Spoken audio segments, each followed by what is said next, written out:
Have you hired somebody in your business before and felt burned because it didn't work out? Michael did, and it cost him $60,000. In this episode, we explore the hiring and leadership insights gained from the costly mistake and how the mistake he made 6 years ago informs his approach to hiring and building his team today. Welcome to the Small But Mighty Agency podcast. If you're a creative consultant or agency owner who wants to know what the roller coaster ride really looks like to grow your business from one to many, you're in the right place. My guest and I pull back the curtains on the realities of growing and running agencies of different sizes and what it takes to build a team. And if you're anything like me, you want more than the highlight reel. You want to learn from the mistakes of others so that you can stop short of making the same mistakes. I'm your host, Audrey Joy Kwan. I spend my days as a coach and consultant to multiple 6- and 7-figure agency owners. For the last 7 years, I've been behind the scenes helping people grow, lead, and operate small but mighty agencies. Here at the Small But Mighty Agency podcast, we'll uncover what works and, equally as important, what didn't work to get these business owners to where they are today. Mike is the owner of Solid, a creative design and marketing agency that provides website design and marketing services like strategy, SEO, content marketing, and reputation management on a retained basis. His team of 5 full-time staff and contractors excel at providing creative ideation and taking ideation through to full execution for their clients. Solid has a specialty for serving boutique hotels, and though not limited to this industry, they have established a reputation in it. Mike shares what he would do to avoid the $60,000 hiring mistake he made, the leadership lessons he learned, and how they rebounded from losing over $250,000 in 4 days in the COVID pandemic.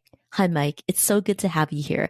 Tell us, how did you start your agency? Well, I've been doing this since I was 14 or 15 years old. So I first learned design, using probably a pirated version of Adobe Photoshop. Sorry, Adobe. I pay for it now. But I started designing. I started getting into typography. Then I started getting into like web programming and making simple websites and stuff like that. And that was all when I was still in, high school. And then, leaving high school, did some post-secondary and eventually found myself working at some small kind of web shops. Enjoyed that until I got, what I would consider a big opportunity at a proper agency. And that was working with Critical Mass here in Calgary. And that was really what opened the doors for me in a really big way, because when I was working there, I got a job there as a web developer doing programming and tasks like that. But when I was there, I swear I tried to have lunch with a different person every day. I wanted to understand, like, you're a marketing scientist. What the heck is that? You're a planner, you're a designer, you're a creative director, you're a chief technical officer. And so I spent my time there trying to understand, how do you make a multi-million-dollar website? I was working on Rolex.com and Mercedes-Benz USA and different projects for really, really big clients like that. And I was trying to figure out, like, okay, here's what I know over here about making websites for like small businesses. And then here's what Critical Mass is doing, making these massive websites and digital infrastructure for these big companies. And I wanted to understand what the difference was. Mike, what happened after you left Critical Mass? So I'd been doing lots of, side work and this and that during my time kind of learning in that world. And really, I started to immediately kind of just freelance. I had my own company, Mike Tighne Inc. Ooh. And yeah, I just had some fun, did a lot of different local work and slowly started to kind of climb that ladder in terms of what we could bill and what I could bill and what I was capable of. And then I met Heath. And she's still my business partner today. And we started Solid. And so Solid was kind of born of just really what the name says, wanting to be this solid presence for the clients that we had the opportunity to work with. And, we weren't really interested in kind of turn and burn work where, you've got a new project every week or month or quarter. And once it's done, you don't really talk to them again. I always feel like there's a lot of money to be made if you can successfully manage long-term relationships. And so Solid was born, and then we just kind of slowly and organically grew over the years. Our first employee was Graham, who's still with us today, and he's kind of the lead developer for the company. And so we kind of formed the trio between Heath, Graham, and myself, where I handled people and ideas and the story and like the written and visual component of things. And then I infused Heath with all that information, where she kind of worked on the topography and the colors and how do we visualize that story and take that photography and video and different things and utilize it. And then Graham was the third component of that, where he would then take that and make that work on the web. How many clients did you have in your business before you knew it was time to hire? Too many. So I think right now, and we're trying to kind of pare it down because we don't want to be this massive company.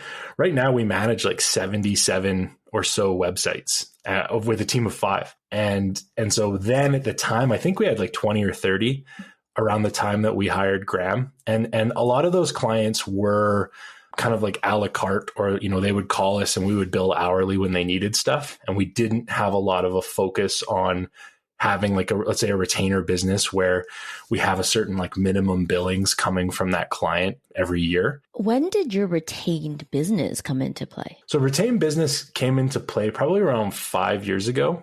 And my goal was that I kind of had this vision for the company where a lot of our revenue was coming from like fixed sources. So pay us for a website, fixed cost, boom, it's done. Pay us for doing some designing a booth for a trade show, fixed cost, it's done. And the challenge was, it was really, really hard to look into the future. It was really, really hard to know where we're going to be 6 months or 12 months from now. Even though we were always busy, I'm a careful guy. And there was always that concern. What if there isn't work 3 or 4 months from now? But then we noticed that our hosting revenue and we would manage a lot of things for our clients, their website hosting and backups and their, topography licenses for fonts and stuff like that. And we noticed that as we had more clients, we had like this base of like $40,000 or $50,000 a year that we'd always be getting for doing, basic website management and stuff like that. And that kind of opened my eyes to how could we transition into doing more things based around a retainer, where that client could then kind of budget over the year. Instead of hiring an employee, they look at us as a built-in kind of investment to what they need on an ongoing basis. And then we slowly but surely started to dip a toe into that. I'm pretty sure that our first retainers were horrible for us and amazing for our clients from a revenue point of view. But we learned, and we kept an eye on the time investment that we spent on those things. And now retainers are probably, 70 to 80% of our revenue. When we first connected, you shared a story with me about your first 2 hires and a $60,000 mistake that you made. Let's dig into that, because there are so many learnings that others can take away from this. Give us some background on that. I think it was our 3rd or 4th year. We had a really good year, and I'm looking at the bank account and we've got like $70,000 and our taxes are paid and we're paid. And it's like, what? How does this, like, it was confusing. Like, okay, like we didn't really have financial planning. It was just like, all I had been doing was GST was 5% here in Alberta. We didn't have like a PST at all. Then I estimated 15 to 16% for taxes. And so every single time we got a check, I would just deposit 25% of that check into another bank account. And that was like saving. And so and then it turned out with write-offs and other things that we ended up with, like $75,000 in the bank that was like ours. Like, so after immediately taking a small bonus for myself and my business partner, we decided that we needed to get some more help. I learned something really awesome from one of my first mentors. And it was a really simple rule. And that rule was hire around the things that you're not good at. Don't build a team around yourself of people who are good at the same things you are. Hire based on where your weaknesses are. And that's always stuck with me. And so the biggest weakness for me was that I needed someone to help with kind of keeping all the balls in the air. My team knows that I'm really big on analogies. And so one of my analogies is like, sometimes I feel like a golden retriever that's trying to carry like 8 balls in its mouth, and you pick up you can only get so many. And eventually, one's always going to fall out when you try to pick up the next. So I needed someone to help kind of keep balls in the air in terms of what we were doing. And then the second component to that is that, I have to work really hard to be like the numbers money guy. It doesn't come naturally to me. So I've had to work hard to stay on top of it and work hard to remember to do it, because I'll always try to find something better to do. And so those are the 2 roles we went after. We went after a kind of like a facilitator, project coordinator kind of role. And then I went after someone to help make sure that invoices were out, customers were followed up on, checks were deposited, mail was picked up, and kind of like, what is now an operations role or an operations manager. But at the time I was so green that I didn't have names for any of these things. How did the big mistake come along? So I focused really hard on finding those people. I found 2 incredible people. And, in those days, we're still really small companies. So you hiring is kind of like convincing them in a certain way. Like people need to feel confident when they're, signing on to work with you and be on your team and be an employee. And so I found 2 fantastic people who really could do everything that I wanted, who were engaged and were excited and just amazing. And so we just dove in. We got underway, and there were a lot of positive things that happened immediately, just in terms of having more free time. But then kind of cracks started to form and things didn't happen, and people weren't fulfilling expectations that I had. And what ended up happening was a failure on leadership on my part. And so I spent all this time finding these amazing people to join our team, jumped through all the hoops of figuring out hiring and figuring out how do we grow things and add them in and make everything happen. And then I just thought we'd be fine. Like everything would just kind of fall into place because I had put all this work finding and getting people going. And so my failure in leadership came from the fact that I didn't account for actually leading them, actually helping them understand what my expectations were at any given moment and kind of keeping that moving. What do you think was missing in your leadership to support the new hires? Well, first and foremost, experience. I had never hired, I had never had more than, like, we hired Graham, who was a programmer before that. That was the first time I ever hired anybody. And his role was really quite set for him. It was programming. I couldn't do it anymore because I needed to work on sales and growing the business. And so his role was super well defined.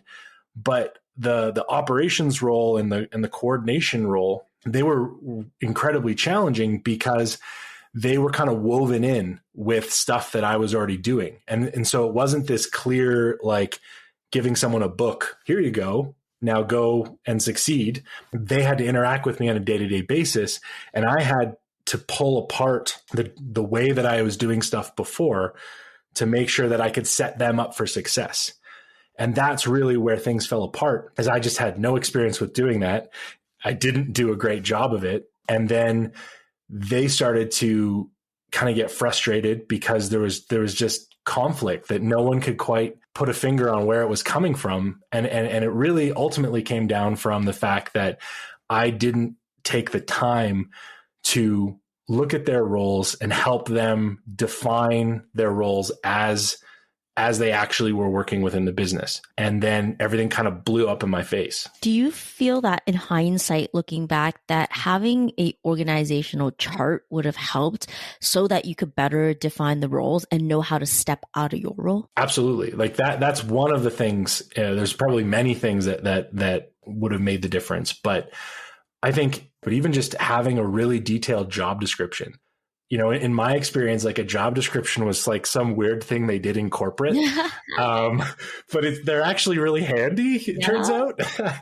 So like I had an idea of what I wanted from them, but I had done a really poor job of like fully articulating what my expectations were and how I was going to set them up for success, how I was going to check in with them.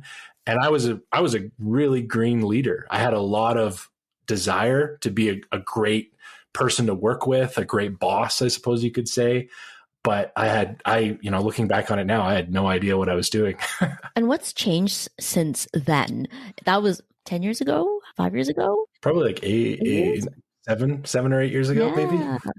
A lot. I've changed and matured and developed as a person, and I've had a lot more time to learn how to be a leader. I've invested in coaching and invested in bettering myself as a leader, not just as a creator or designer, but leadership is incredibly hard. And you kind of have to be the person with the answers.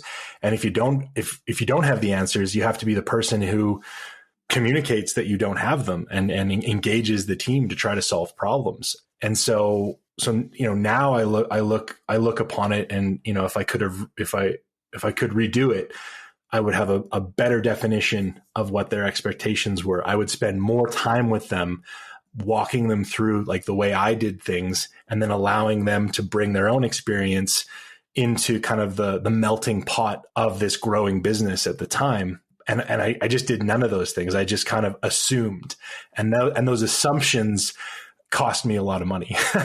But looking back on it, I'm not actually sad about it. I feel like it was one of the best investment-based mistakes I ever made. I think one of the challenges that I see small business owners bump up against when they start hiring is, like you mentioned, they don't develop the job description, but they also don't consider adding the key performance indicators or KPIs into the job description. And that means that when they bring someone in, that person doesn't know truly what their goalpost is. And so they're left flailing a little bit. And it sounds like over the years, what you've learned is that when you bring someone in, you as the leader, it's important to set the KPIs for them so they have a goalpost to head towards. They know what their goals are. Absolutely. Defining those points. I actually use KPIs to show how someone's role changes within the company. Like, okay, hey, you're making X amount now. We're not a giant company. Money doesn't kind of fall from the trees. So in order for your role to grow and your salary to grow within the business, like, here are the targets that we need to go. And here's how that relates to kind of what you're doing day in and day out within the business. And I'm by no means perfect at that. If anyone in my team here is listening to this, they'll probably be like, "Oh, you got a ways to go." But I do. But I think the first step is kind of recognizing it. The second step's working on it. And as long as you've got kind of the rudimentary tools and you just keep building, and I think that brings another really critical lesson for me is I have to create the time for this.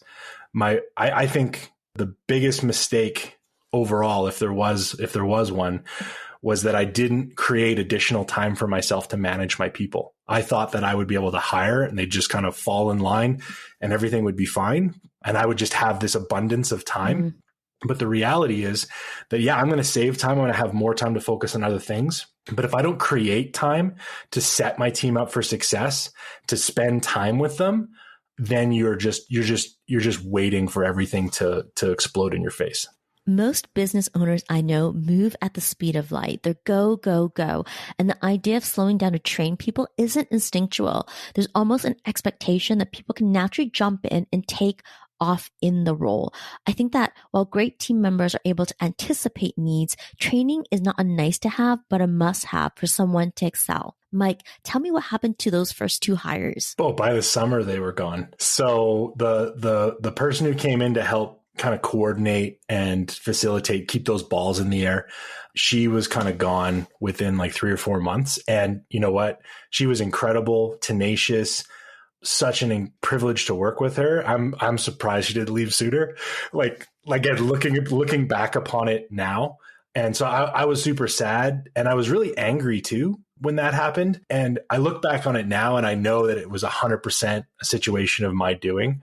But at the time, it was just really confusing for me because I have the intent, I have the will, I have the passion, I'm trying to be a really good person, a good boss, like not a bad one. And yet everything kind of fell apart. And so in my first reaction was to say like, well, what's wrong with you? You're not the person I thought you were? And I look upon that now and I feel almost embarrassed for thinking that, because I reacted too quickly to what wasn't kind of going my way. And then the second person was kind of gone probably within 10 months, and he was kind of more on the operations side.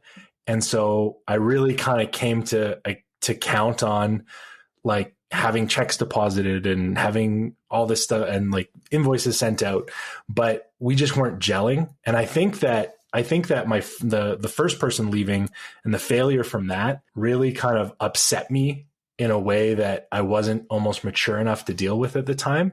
And that kind of poisoned the well for the other relationship. I feel like if I was who I am now, going back then, I would have regrouped from the first failure and the coordinator leaving, and then redoubled my efforts to improve things with the operations person, because that could have been maintained. But I kind of just shut off. Like I hate to say it, but I almost kind of gave up a little bit. And then that caused that relationship to kind of slowly degrade to the point where I just like, I think I was super emotional when I let him go, because the first person left. I had to let go of the second person. I had never done that before either. And is that a terrible feeling to have that challenging conversation with a person, then, you know, and you don't want to ruin anyone's day. Learning to lead others, having difficult conversations, and letting people go, it teaches us important lessons about ourselves.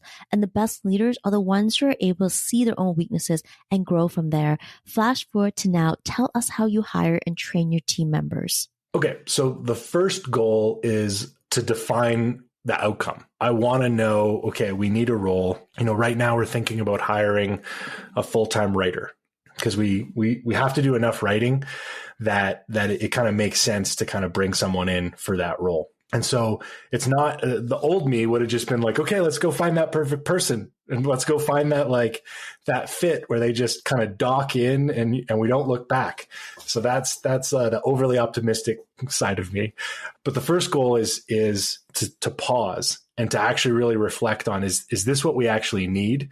Or is this something that's going to help me now, but I'm not thinking about 6, 12, or 24 months from now? And so I slow down right away. And then I try to document exactly how that person is going to fit into the organization. And from there, usually after a couple of days or a week of like mulling it over in the back of my mind, then I kind of do another check-in, and then it's kind of decision time. Is this a good idea, or is it not? And if we resolve that, okay, this is a thing where we want to hire somebody, we will then, you know, type up a job description. We'll actually even almost do like a little mini brief for like, what is this person's first 5 projects going to be, or first 3 projects going to be? And how are we going to have to make sure that we give them more time, because they're brand new to this team and to this company and to our clients. So again, always the question, how are we going to set them up for success? So defining their first projects, defining their role as a whole. Another really key thing for me is leave space for expansion, because there's what I think it's going to be. There's what other members of my team think it's going to be. And then there's what's really going to happen. And if you make a job description that's too tight and there's no room for expansion or contraction or movement of what that role might be, it could still kind of blow up on you, because things change and people bring new dynamics into the existing culture. And so you have to account for a little bit of wiggle room. And frequently we'll hire someone and they'll come in, and I always say there's their primary role and then there's like secondary roles. And everybody has the thing that they focus on, but then there's other stuff that eventually that team member they're going to do is kind of like satellite roles or secondary roles. Aaron on my team, for example, he's the content creator. He's going out and doing photo shoots and creative video shoots, all kinds of different content creation. And that's what he was hired for. But at the same point in time, I now count on him to build the shoot plans and the shot lists, and to interact with me and to interact with the client, to make sure that when we show up for that final, this is, you know, making it happen photo shoot, that there's no question marks and that everybody knows what the expectations of that are. That was never in his original job description, but it's something that I count on him for. And that's, you have to leave room for those things to be tacked on. What's working right now to inspire your team? COVID makes that answer a little bit more challenging. When everything came down, I think we lost, you know, I don't know, somewhere between $250,000 and $500,000 in like 4 days. And we had all of 2020 mapped out for the first time. I had done a bunch of business coaching. all of 2020 was mapped out. We had projects and we were really going to focus on like making some changes to the business now that we had the core team that we needed to sustain it. Then COVID took place and it was like, oh my gosh, what's happening and how are we going to adapt to this? And a lot of kind of really quick pivots. But what's working is that I made a decision, and the decision that I made, and I have these moments of clarity sometimes, and I looked at 2020 and, this was, March maybe. And I just decided that the year was essentially a wash.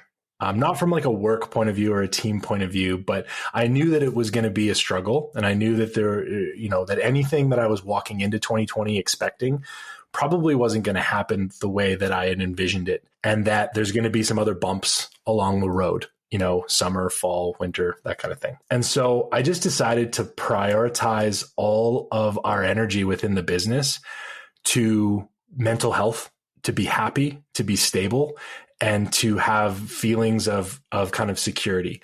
So I resolved not to kind of internalize any of my fears or concerns.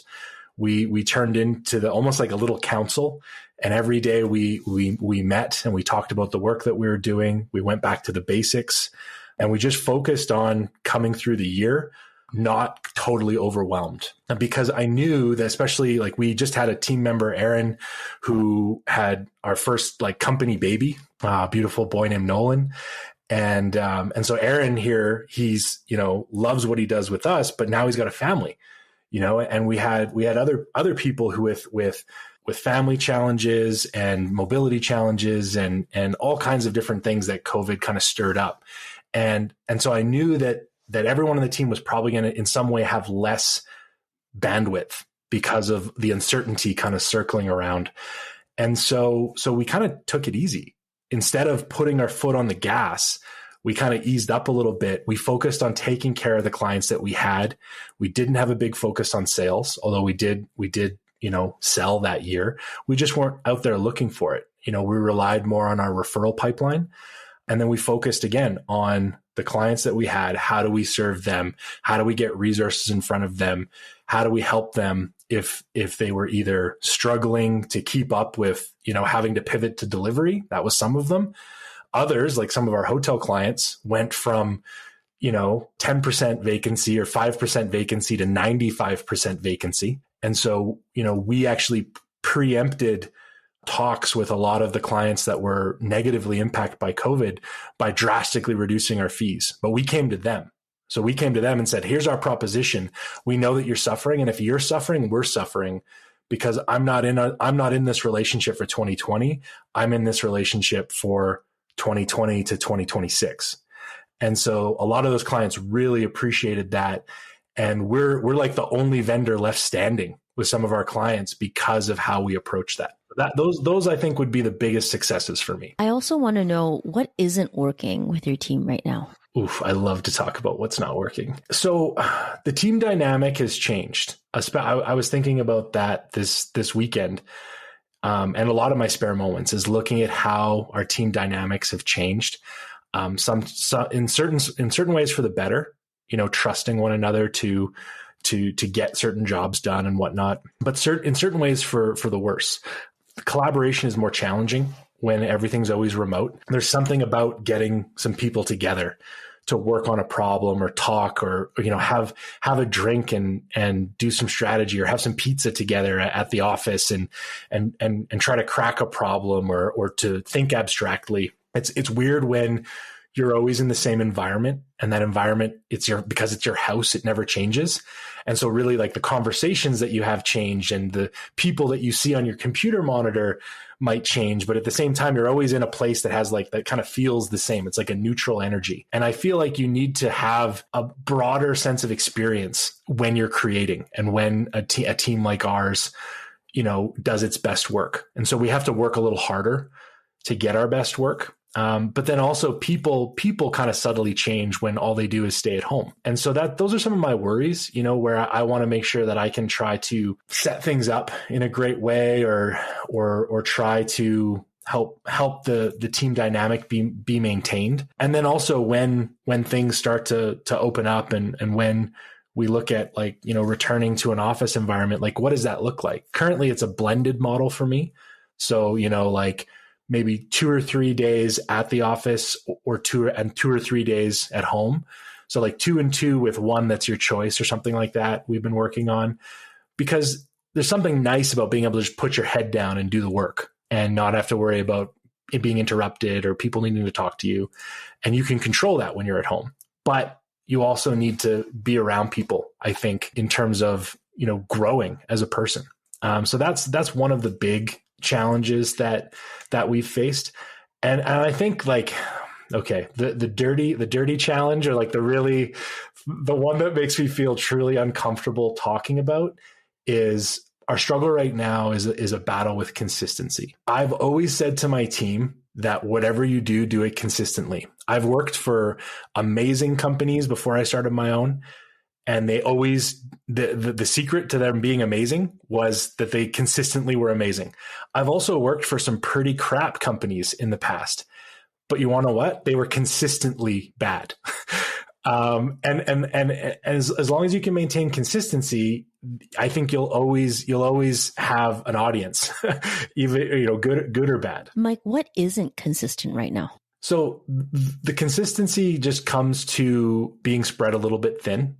So we know our team needs to kind of continue to grow and evolve, but we're hesitant to introduce any new hiring or growth right now during COVID, although some new programs from the provincial federal government just came out about rehiring. So like there's the silver lining to all this, but yeah, we're spread a little bit thin, and I can see in my mind's eye the quality and the level of work that I know that we're capable of. And on a good days we're there, but on other days we're not. And that's where that consistency challenge is for me, is I always am aiming to be the best version of myself, to produce the best work that I know we're capable of producing, and to ask for the best that I know my team is able to give.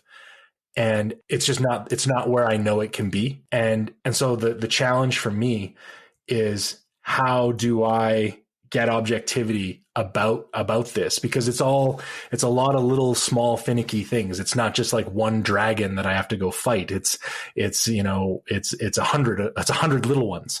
And so yeah, that's really where I am right now, is being patient, not overreacting, and kind of using frustration or becoming angry at something. But then also I need to chart a really good course forward where we can consistently deliver the level that I know we need to, but I expect of myself and of the company, but without the fight. Right now, I feel like to maintain that, I have to fight so hard, and it's burning me out. Thank you for sharing that. Before we press record today, you shared that business is starting to pick up. You're getting inbound requests and 3 to 4 new business inquiries a week. When COVID had hit, your business had a $250,000 loss. Over the last 2 years, you've had to absorb that loss. How did that look like in your business? It actually went incredibly well, if I'm being 100% honest with you. We took ego out of the equation. We focused on the day-to-day and the little things in the times of the most struggle. And then we were just patient, and that patience paid off, allowing us to pivot and help other types of businesses that had become busier during COVID. And we were able to kind of slowly claw that revenue back. And now we're pretty much at the same position that we started 2020 in, which is a really good position. It's different than the prior year. And a lot of my plans coming into 2020 at the beginning of 2020 are very different from where they are now. But, trying to look on the bright side of it, I think we're better for it. Did you have to let anyone go when you had that loss? Not a soul. Yay. Yeah, no, I was trying to play it cool. I was so stoked to not have to even think about that. And we had plans for it, and we knew what we were going to do and how. We did have one kind of part-time person, and she had a couple of kids. And with the kids out of school, she kind of stepped away for a little bit, but that was like the closest that we came to, and that was amicable because she didn't have time for us and she needed to look after her kids. And I get that. And so, yeah, we didn't have any layoffs. We used the federal wage subsidy and some of the other small programs. And then we just really focused on day to day and really clear communication with our clients. Like, okay, we're going to do this work from you. I need you to be 100% with me. Are we getting paid for this work right away? Or are you going to pay me in like a couple months if everything works out? And like, we're still going to take care of you. I'm not going to leave you high and dry, but I need to be able to control my cash flow. And that transparency, even with my clients, paid off because everyone was honest and we were able to bring that honesty out. And so, when we just planned for everything, we knew when money was coming in, and it turned out better than I thought. Before we get back to the episode, I want to invite you to the free Strategic Connections Roundtable, where creatives, consultants, and service-based business owners can meet new business connections without the awkwardness of traditional networking. It's a curated experience where the group fit is curated so that connections and conversations thrive.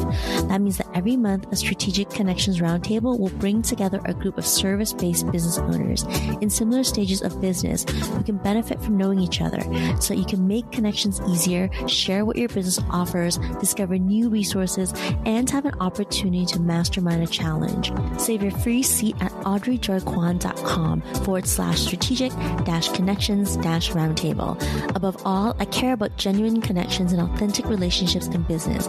If that's you, check out the Roundtable and curated networking experience today. You can get all the details and onto the free invite list over at audreyjoyquan.com/strategic-connections-roundtable, or click on the link in the show notes right there in your podcast app. Back to the show. Mike, you also mentioned that biz dev is now starting to pick up. Ugh. Most people will be excited by that. Can you share more about what kind of marketing you've done during this time, and has that played a role in business picking up? The marketing that I've done is being useful for like the last 10 years and building up a bit of a name for us. So yeah, we haven't really done much. The majority of the marketing I do is actually on different like Slack groups. So I'll be part of, in Calgary, there's a co-working space called Work Nicer, and it's got a Slack group. And I just try to be really, really helpful when anyone asks a question that's in my lane.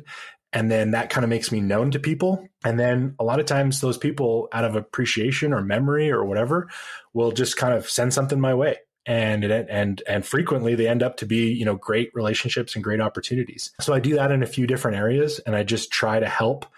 Sometimes we even get people who reach out who just need help with like a really small thing that, a technical issue or something that they just don't understand. And we'll just help them. I look at it as like planting seeds in the ground. And to our good fortune, here in May, some seeds have started that we planted, months and years ago have just randomly started to sprout.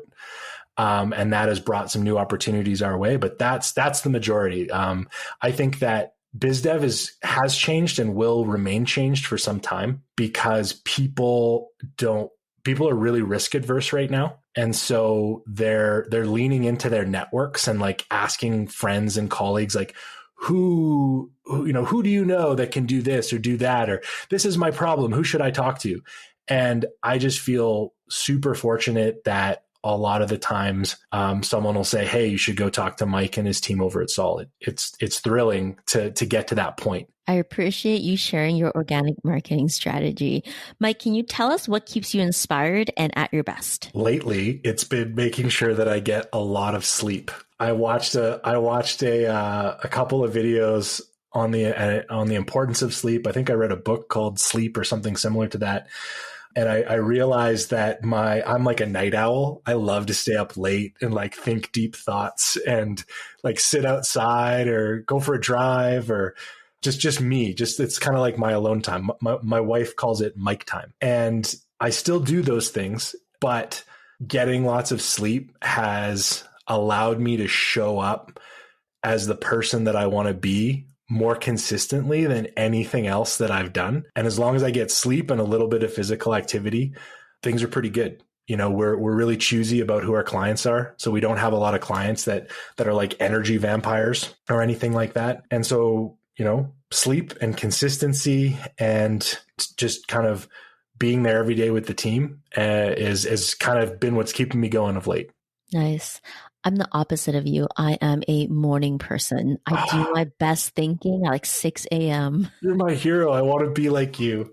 So I'm getting there. It's been, my whole life I've kind of stayed up late. And just in the past, probably 6 months, I've been trying to really make sure that I'm getting, 7.5 to 8.5 like quality hours of sleep. I know it kind of sounds lame. I guess I'm 38 now, so I guess it's the thing that I want to tackle and get locked down before I turn 40. It's not lame at all. I think sleep is what helps us think better. I think without sleep, I would be in constant brain fog. You felt those days where you've had a horrible sleep and you get up and you have a very important meeting and you can't even think straight because like you barely had any shut eye. But yeah, I'm a firm believer that if we're night owls and we're naturally inclined to being a night owl, it's really difficult to become a morning person. I say that because my sister is naturally a night person and I'm naturally a morning person. And as hard as she's ever tried, it just doesn't work for her. So I will say this, I'm not the big think morning person. With that said, sometimes, thoughts will come. But what I try to do is I try to look at my life in terms of like, when are like the blocks of time that are set up for different things. So for me, if I go to bed at a reasonable hour and I get a good night's sleep, and let's say I wake up at 6 o'clock or 7 o'clock in the morning, those are the times when I'll sit down and just do some processing, maybe some meditation. I try to go out, even just go for a walk. Like if I don't feel like working out or something, I'll just go for a walk. And I look at it as my time to kind of warm up the engine. I recognize that I'm a momentum based thinker. So if I set up my early day to kind of get that engine nice and warm, I love making coffee. Like I take like huge amounts of time to make like really, really nice, like, traditional cappuccinos with latte art and fun stuff like that. So I take my time. I have my different meditations, like making coffee, sitting, thinking, walking. And then if I do that later in the day, when I kind of call upon my brain to do different things, whether it's strategy work or execution work or working on development within my team and supporting them, I'm just like primed for it. Versus if I just wake up and I just try to get going, I know that I'm never going to be my best self doing that consistently. It sounds like you know your rhythm really well. The benefit of getting older. I never used to pay attention to stuff like that in my 20s, and slowly but surely it's become important because how I think has changed. I used to just be this limitless spring of ideas when I was younger, but now I'm more thoughtful and deliberate, and so I have to change my approach to maximize who I am in 2021, not who I was in 2010. When you're in your 20s, when I was in my 20s, I could pull back-to-back all-nighters and still... Oh, I miss it. Right? I miss it so much. I was such a hard worker, and I am. I'm still a hard worker, but oh man, it was so cool to be able to be like invincible and still be like a smart person. And think that it's going to last forever. I think when you're in your 20s, you think, I'm always going to be this person who's going to do back-to-back nights and be totally awesome and on top of it. And then you get older and you realize one night of poor sleep and it's like, oh, brain fog. Yeah. Or it's like, now it's like, I break down, I have like an ice cream or something. And then I have bad sleep and then I pay for it a multitude of ways. So yeah, it's an interesting challenge for sure. Mike, it's so good to get to know you. Can you share with people where they can find you online? Absolutely. So we're on pretty much all the social networks as Hey Solid, HEYSOLID. And then I'm personally on pretty much all the social media networks as Mike Tighne, MIKETIGHE. And we are currently working to be way more active on social. We have basically been the cobbler's shoes metaphor. We do everything for our clients, but don't do a ton for ourselves. But But yeah, 2021, 2022 is about kind of stepping out of that, starting to share more of the ideas and different things going on within Solid. And it'd be great to meet some new people, meet some new friends on there. Thank you so much. Absolutely. Thank you. Thanks for listening to the Small But Mighty Agency podcast. If you enjoyed this episode, please leave a review on iTunes. It would mean the world to me. Or send a screenshot on Instagram while tagging me at Audrey Joy Kwan.